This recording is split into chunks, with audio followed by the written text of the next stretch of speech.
What's the harshest feedback you have gotten from a student? Mind your own business. NUS sucks because of you. What was your cap back when you were a college student? My first 3-year modules were terrible. These were modules where I would be lucky to get a D. So that also meant, right, that at the end of the 3 years, I didn't qualify for honours.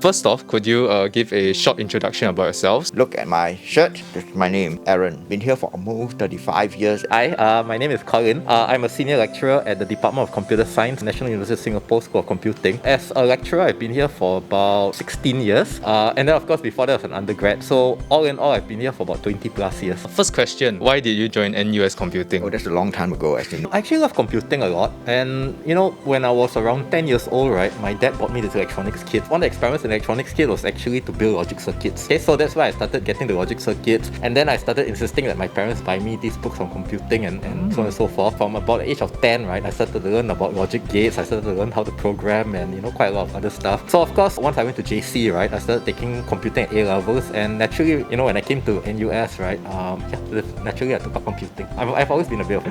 At the time, it wasn't computing, it was the Department of Information System and Computer Science. I studied computer science in JC. I think I kind of enjoy it. Continue to study computer science in university. I still enjoy it. And then also I had an opportunity somehow to teach before I graduated, actually, to teach in the JC. And I really enjoy it. While I was still in third year, I think on the final year. At the time, the department is so small that we know everybody very well. We know the professor very well. We know the tutors very well. In the fourth year, you know, he came to talk to a few of us, including myself, asking us whether, hey, you're interested to join, you know, the department as a tutor or not. So I say, okay, I consider. And eventually, yeah, I joined as the teaching assistant. I'm quite curious, right? What made you stay for this long? Very cliche, I mean, it's a passion. Yeah, and then meeting young people, meeting exciting people like you know. Every time I see new badges year after year, looking at how they grow from the time they came in, freshmen, blah, blah, until the fourth year when they graduate, it's like they've transformed. That's a kind of feeling, the kind of joy, the kind of pleasure that cannot be described. So what happened, right, was that all along I planned to start my own business. Our friend and I, right, we actually got together, we put our money together and all that to start a consultancy. But then two things happened. The first thing that happened, right, was that this friend went to get a scholarship with a bank. So as a result, right, he ended up working for that bank instead. The other thing that happened, right, was that we were having this test this particular week. And then this particular we had something like about 3 or 4 other deadlines together. So we were all going like, oh, die, like, you know, we got midterm tests, we got 4 deadlines, you know how to cope, right? So we said, okay, we know, we're going to ask the prof postpone the test. Then we're thinking, right, wow, this prof damn fierce, who's going to go and ask the prof to postpone the test? Then we draw straws, right, and then turned out I had to do it. Okay, so I went to the prof's office and my hands were shaking. Then I knocked on the prof's door. Then he opened the door, he asked me, yes? I said, Prof, hey, this week's test, we got a lot of deadlines, can we postpone the test? And then he said, yeah, sure, no problem. By the way, you want to do PhD or not? I said, okay, well. So that's how I ended up doing a PhD. I mean, just like that? Just like that. He was just like, oh, by the way, you want to do PhD? I said, yeah, okay, why not? Yeah, so that's how I ended up doing my PhD. And you know, that's how I ended up teaching here. By any chance, is the prof still in NUS? I know, retired long ago. Oh, retired already, yeah. Because I know, like, Prof Aaron, he could have been your prof, right? Interesting fact, Aaron was actually my JC teacher.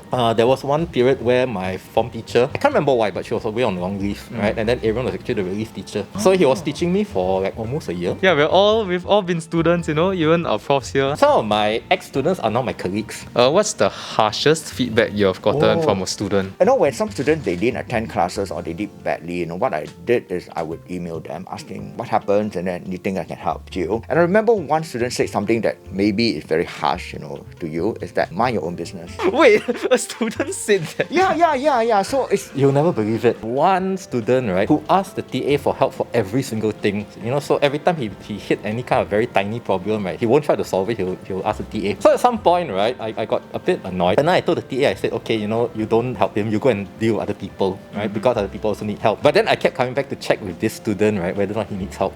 Okay? But nonetheless, I think he got quite mad at me at the teaching feedback. He says, NUS sucks because of you. Then I was like thinking, wow, not bad, you know, I one person. NUS is very big. NUS, 8,000 staff, 40,000 students. I one person, right, can make the whole university suck. I think it's not bad.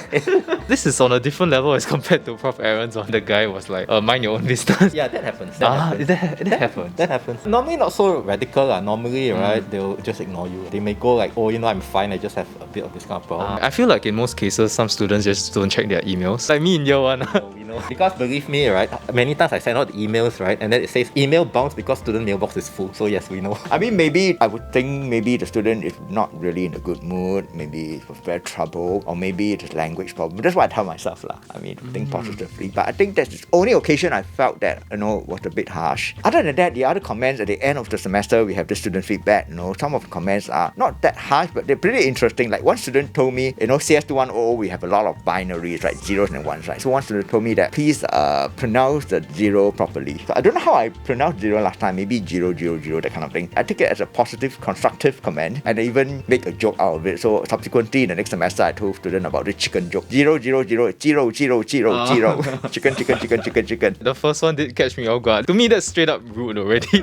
What are your thoughts about grades in university? Okay, first of all, I won't lie to you. Okay, grades are really, really important. I won't lie to you because with good grades, right, you can go on things like NUS Overseas Colleges Program, NOC program, right? You can go on your student exchange program.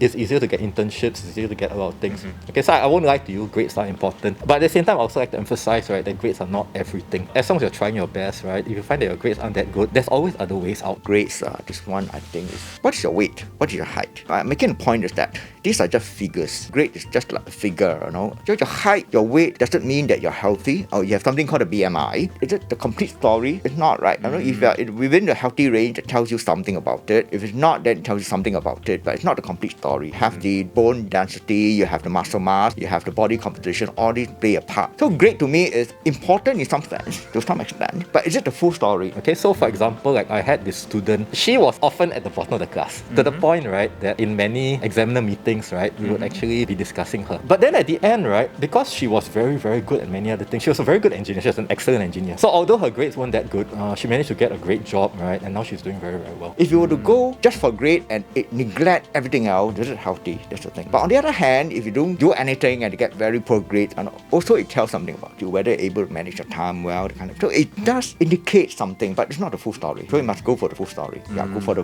balanced life, make sure that you don't just chase after grades. But I think that it's important that, you do establish yourself in something. And the other thing, of course, right, is that if you find that you're lagging, right, please make use of your teaching staff. We are here for you, okay? You are paying school fees, right? So if you have difficulties, don't be afraid to look us up. For the most part, right, we are very nice, friendly people. Sometimes we're a bit tired, we might get a bit grumpy, but nonetheless, right, for the most part, most of my colleagues especially, right, we are very keen and very eager to help. Don't be afraid to approach us. What was your cap back when you were a college student? we have no cap at the time. Oh, you no cap at the time? Totally different system. Totally, you can't imagine. It's totally different. It's not modular even. And when the results come out, right, your names and the result is pasted on the notice board outside. Everybody who passes by can see it. With your name, okay, this guy passed or failed. No such thing as privacy. Like you all, totally different. No CAP at all. But I remember in my first year, after the exam, and then one of the professors told me or emailed me, whatever. I can't remember whether he told me or emailed me.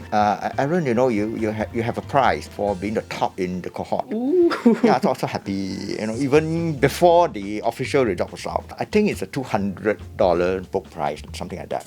But I'm happy enough lah. In the fourth year, I think one of my final year project was nominated as the best project. I remember that. So no cap at the time. So it's just like pass fail. No, that's pass fail. Also, you also have grades like ABC grades. Okay. Yeah, but I'm just telling you that people will know whether you pass or fail or not by just looking at the list. I'm guessing you must have been quite the high flyer back then.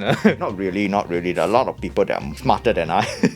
And a lot of my classmates at the time are actually working in the university now. Many of them are my colleagues now. That's so cool. That means you've been with them throughout a whole phase of life together. 2 phases of life together, actually. Yes. My time, it was a 3+1 system. So we did 3 years, right? And then we're good enough, we go for 1 year of honours.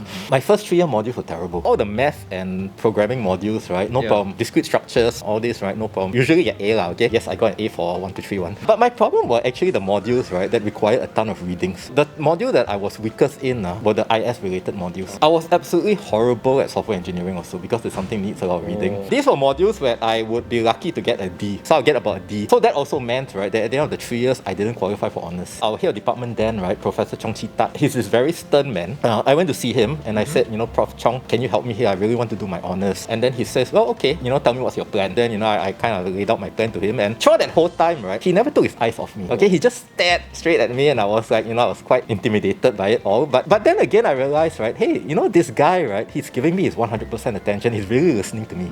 Okay, so I told him my plans and all. And then he said, okay, let me think about it. 1 week later, right, my FU got through. Now, I did my honours and I think I got A's for everything. Interesting tip. Level 4, 5 and 6 modules, right, are generally easier than level 1, 2 and 3 modules. This is true. At least my time. I don't know about now. We all know about the stresses about what we students face during the semester. But could you tell us what struggles professors actually face each semester? Do you recognize what this is? This is a stretch ball. It's supposed to be round and very elastic, and look at what happens right now. So I've been like pressing on this thing every day, you know, because I feel so stressful. Wow, it's insane. As what we always describe it, right? We are running to stay in place. So like for myself, I teach 3 modules. Running 3 modules, right, means that we've got to produce materials for 3 modules. Sometimes students assume that we recycle our materials, which is not true. We very often actually add enhancements to our materials. And definitely, right, assignment questions, exam questions cannot be recycled. And we also have to come up with new ones. Tutorial questions, we may recycle, we may change a bit. But assessment questions, almost always, right, we come up from scratch. Okay, so we've got to do all of that. I think one thing is because I teach very large classes, very big classes, you know, 700, 600. I do big classes this semester. So when it comes to big classes, it's very different from teaching small classes. I deal a lot with admin, coordination and all this, planning and all this. Of course, we've got to do all the grading. And then, you know, we also have other side activities as well, right? So like I supervise FYPs. Also, I help to run this lab here. Okay, this is Makers. I help to run Makers. I'm organizing a Makeathon. As well as previously, right, I organized things like World Skills Singapore. As I said, right, we are just running to stay in place. Apart from that, I think a lot of time is about whether, you know,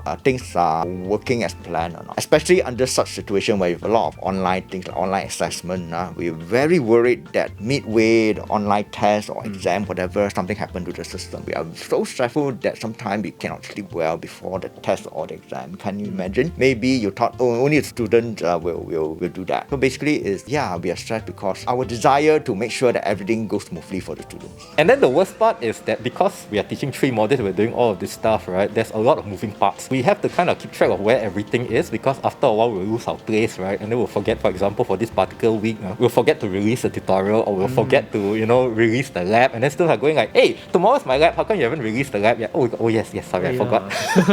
I realized there's actually so much management involved. Yep. I feel like you guys can't take a breather. End of the day, you kind of get really tired because you're just on your feet all the time and you're talking all the time, and wearing a mask doesn't help. And then you kind of go back and then there's still lessons for tomorrow that I got to prepare. Oh yes, and we need to submit our exam papers soon. That's the other thing. And then I also have to organize makeup exams for students who missed the midterm. Stuff like that, a lot of management. So you face this every single semester for the past 30 years. I feel for my professors a bit more now. Oh, thanks so much. Yeah. We're waiting for some people to say that to us. But it's okay. I know you have your part to play. We have our part to play. Our part is to make sure that we deliver the best to you. For students, you know, your part is to make sure that you make good use of the facilities here, make good use of the resources here, make good use of the time here to pick up as much as you can, not just textbook knowledge, but other knowledge like soft skills and all that. I think networking, very important. Make sure you make good use of the time here. That's your responsibility. I think that you guys are amazing. Here's one thing. So just now you mentioned, right, you don't really see all the management stuff that we do. But the professor side, the same thing happens. Like we tend to forget, right, that you guys have like 4 or 5 other modules. And then we'll start loading you up with assignments, right? And then you're like, oh no, but we've got assignments for 4 other modules. Yeah, Goes both ways. We face a different problem because we have so many students, so they're from varied backgrounds. So we have the students who, like you say, talk too fast. The students say that you talk too slowly. The student who think that the topics, the materials are too hard. The student who think that it's too easy. So how you please everyone? You cannot please everyone.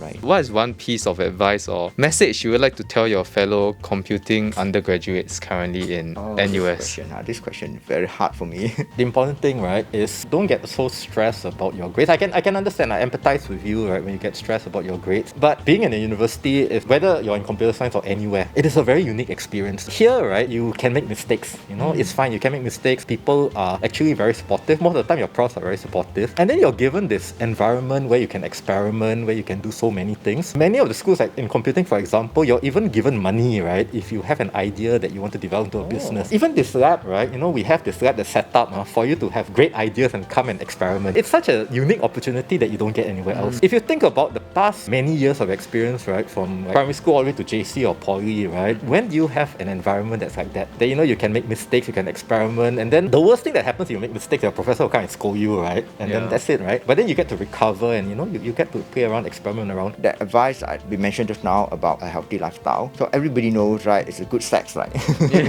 But whether you can do it, it doesn't matter, right? The most important thing is still sleep enough, eat wisely, exercise regularly, but whether you're able to have the discipline or not. Be organized, because there's so many things to handle. So little time, you do so many things, you have to be very organized. So once you're organized, you have a goal, and then you're able to be more effective in your time management. Also take this opportunity to take advantage of all the things that's all around you, right? And to really learn and to really grow. And most of all, right, I think that when you are studying, right, really study to learn. Okay, don't just study to get good grades. At the end, I think when you get your first job and all, right, you're going to find that grades are not going to impact you that much anymore further down the line. But the things that you should have learned but didn't because you were so busy and worried about your grades, those are the things that will follow you. Take this opportunity now, right, to take advantage of all the facilities and everything, right, and really, really learn. Once you start working, no more fun already, trust me. You come to a university, right? There's a lot more to experience than just studying. Right? Yeah, there's so much more to experience. Even your friends, right? Your social circles. This is the last time where you can really be friends with people. When you graduate, right, you're going to be colleagues, not friends. Although I have a lot of colleagues here who are my friends, but this is NUS, so it's different. Don't multitask too much. This might sound very anti-intuitive. I think a lot of people try to multitask because they are in a learning environment. Many things to you are new. You need to focus. You can do one thing well at one time, but don't try to do so many things at one time. So my habit is to, on a yearly basis, I will split the year into 3 parts because I have 2 semesters. So semester 1 is 1 part. The second part is semester 2. The third part is the long holiday, which we need to recharge because of all the stress during the semester. Yeah, that's about it for this interview. Thank you so much, Colin. Colin. Thank you so much for having me. Thank you for having me as well. That's about it for the video. Thank you so much, Prof. Aaron. There was this period in time, right, where nobody wanted to come here. And literally, if you didn't make it to science, you didn't make it to arts, you didn't make it to every other department, then you ended up in computer science. That was literally the situation 10 years ago. Computing is the course you get into because you can't get into anything else, right? Actually, where did it come from? The hand, you don't know. I think it came from my batch, right? No, Did it not? Long ago. HAND. Have a nice day. That's what it means.